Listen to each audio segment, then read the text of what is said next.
Women's participation in reform movements during the antebellum era.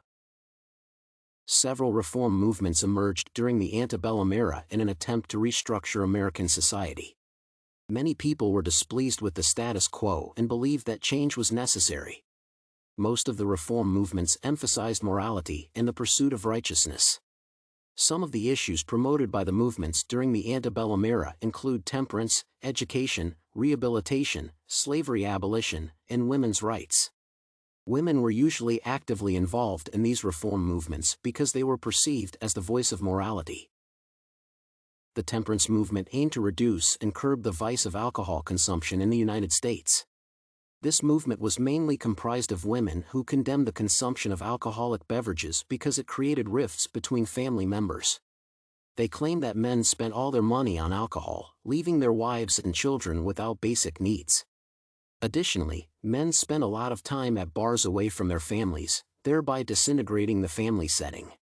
Women and children were viewed as victims of rampant alcohol use by men in society because some men became abusive and violent when drunk.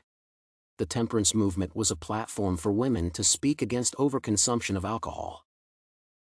Another movement during the antebellum era was concerned with the reform of prisons, mental asylums, and schools.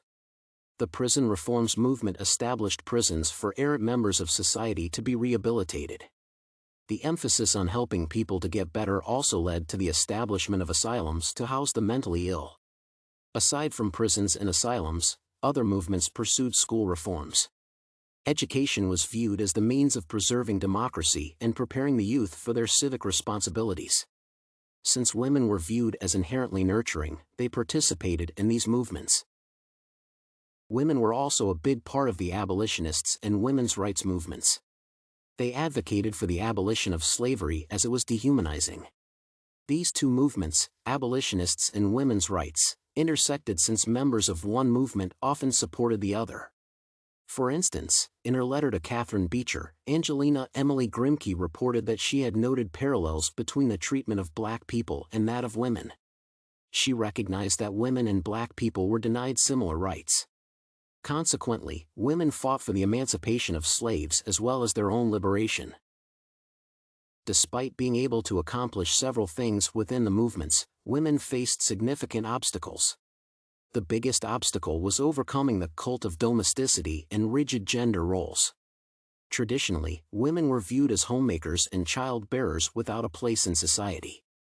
Consequently, they were forbidden from participating in certain activities and excluded from hallmark events. For instance, they were forbidden from speaking at the World Anti-Slavery Convention in 1840. Being continually marginalized pushed women from reform movements to join the women's rights movement to achieve equity. They realized that they had to eventually advocate for a deconstruction of gender roles because the current system oppressed them. They could not make any progress under this system where women were discouraged from participating in anything outside the home arena. The women achieved much more after joining the women's rights movement. In conclusion, the reform movements during the antebellum era made advances in many spheres of society. They reduced alcoholism, which was quickly becoming a problem in American society. They created prisons and asylums for rehabilitation and opened many schools to promote education. The antebellum reformists also contributed to the abolitionists and women's rights movements. These women made all these changes within a gender roles framework. However, they eventually realized that they needed to join the women's rights movement to make meaningful progress for their gender.